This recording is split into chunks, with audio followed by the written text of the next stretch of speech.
Assalamualaikum teman-teman semua. Gimana nih kabarnya hari ini? Semoga kita selalu dalam keadaan sehat walafiat ya.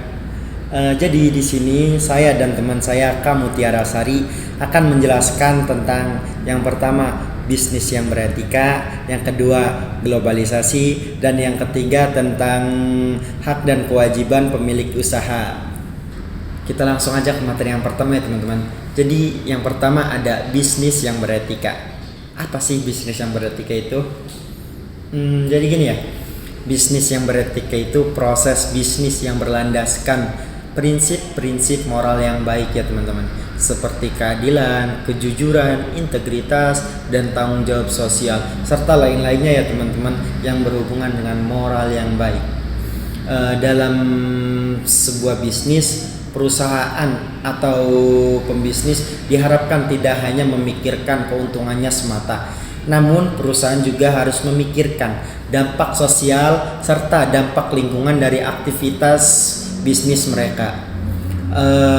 Dengan bisnis yang beretika, perusahaan mampu mendapat reputasi yang positif dari kegiatan bisnisnya serta dapat membangun hubungan jangka panjang antara konsumen, karyawan, serta pemangku kepentingan lainnya. Dalam etika bisnis juga terdapat prinsip-prinsip yang penting, antara lain kejujuran, integritas, tanggung jawab sosial, keadilan, saling menghormati, dan keberlanjutan. Contohnya gini aja ya teman-teman. Contoh bisnis yang beretika itu gini. Dalam pabrik itu pasti ada yang namanya limbah ya teman-teman. Jadi pabrik yang beretika pasti akan memikirkan kemana dia akan membuang limbahnya gitu, agar si limbah ini tidak mencemarkan lingkungan serta tidak meresahkan masyarakat sekitar lingkungan pabriknya. Jadi gitu teman-teman contohnya. Itu sih penjelasan sedikit tentang bisnis yang beretika. Kemudian ada globalisasi yang akan dijelaskan oleh Kamu Tiara Sari. Ini saya akan menjelaskan materi tentang globalisasi, yang dimana globalisasi ini merajuk pada proses integrasi dan interkoneksi antara negara-negara dan masyarakat di seluruh dunia melalui pertukaran barang, jasa, informasi, teknologi, dan budaya. Dalam era globalisasi, batasan-batasan geografis, politik, dan ekonomi semakin tereduksi, memungkinkan pergerakan yang lebih bebas bagi barang, jasa, modal, dan orang. Globalisasi menciptakan dunia yang lebih terhubung, mempengaruhi hampir semua aspek kehidupan manusia, baik dalam konteks ekonomi, sosial, budaya, maupun politik. Berikut beberapa aspek utama dalam globalisasi. Yang pertama itu ada ekonomi global.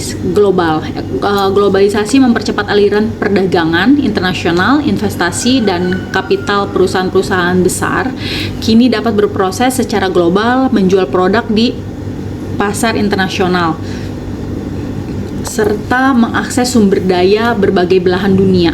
Contohnya adalah ekspansi perusahaan multinasional yang membuka cabang di berbagai negara.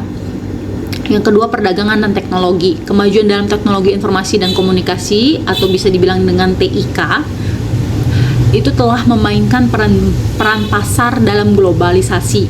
Internet, media sosial, dan teknologi digital memungkinkan pertukaran informasi secara cepat dan efisien di seluruh dunia. Hal ini juga meningkatkan efisiensi dalam perdagangan internasional. Selanjutnya ada mobilitas dan pergerakan. Mobilitas dan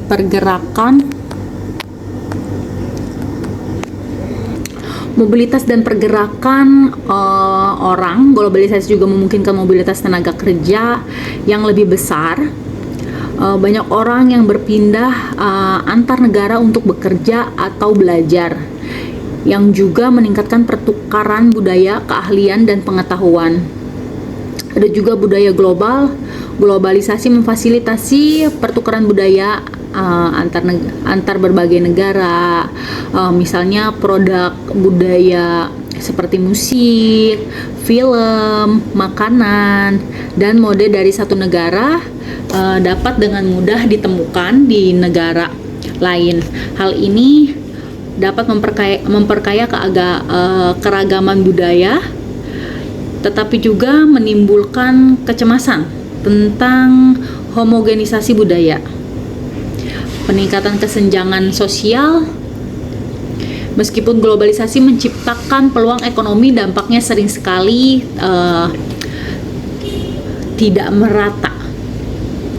Dan ada beberapa negara atau kelompok masyarakat mendapatkan manfaat besar, sementara yang lainnya tertinggal, menciptakan kesenjangan sosial dan ekonomi yang lebih besar di dalam dan antar negara. Ada juga isu lingkungan dan keberlanjutan, di mana globalisasi juga membawa tantangan terkait dampak lingkungan.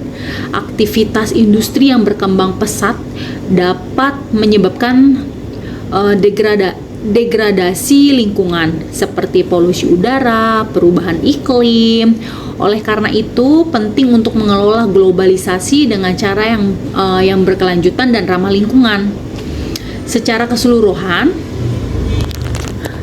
globalisasi memberikan berbagai manfaat seperti peningkatan perdagangan dan akses teknologi, tetapi juga menimbulkan tantangan yang memerlukan pengelolaan yang hati-hati agar dapat memastikan manfaatnya dirasakan secara adil di seluruh dunia. Baik teman-teman, kita masuk ke materi yang ketiga atau materi yang terakhir nih ya. Jadi di materi yang terakhir ini ada hak dan kewajiban pemilik atau pelaku usaha nih ya teman-teman. Sebelumnya nih, jadi gini teman-teman, pemilik usaha atau pelaku usaha itu adalah seseorang atau individu ataupun badan usaha, baik dia berbadan hukum ataupun tidak berbadan hukum, yang didirikan untuk melakukan atau melaksanakan kegiatan usaha di wilayah Negara Kesatuan Republik Indonesia. Selanjutnya kita masuk ke hak pemilik usaha teman-teman. Apa aja sih yang menjadi hak pemilik usaha? Jadi gini teman-teman, hak pemilik usaha itu yang pertama ada hak untuk menentukan kebijakan perusahaan. Jadi pemilik usaha berhak untuk menentukan arah dan tujuan perusahaannya gimana ke depannya gitu teman-teman, serta kebijakan perusahaan internalnya gitu, seperti kebijakan struktural, kebijakan jam kerja gitu teman-teman. Jadi pemilik usaha berhak atas itu ya teman-teman. Yang kedua ada hak kepemilikan aset. Jadi pemilik usaha berhak menguasai atau memiliki aset yang ada di perusahaan tersebut teman-teman. Yang ketiga hak untuk mengambil keuntungan. Jadi pemilik usaha juga berhak untuk mengambil keuntungan dari perusahaan tersebut.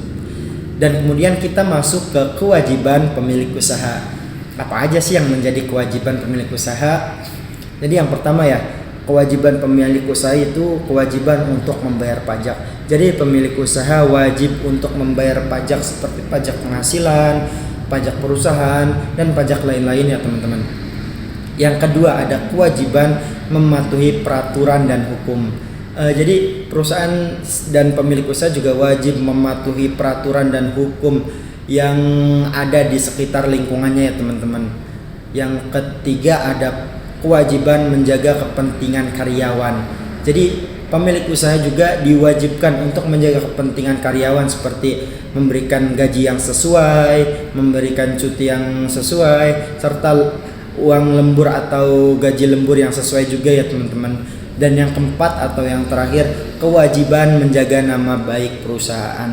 Jadi pemilik usaha itu wajib untuk menjaga nama baik perusahaannya. Gimana sih cara menjaga nama baiknya gitu? Kita sebagai pemilik usaha, contoh ya teman-teman, harus bertindak etis dalam menjalankan usaha.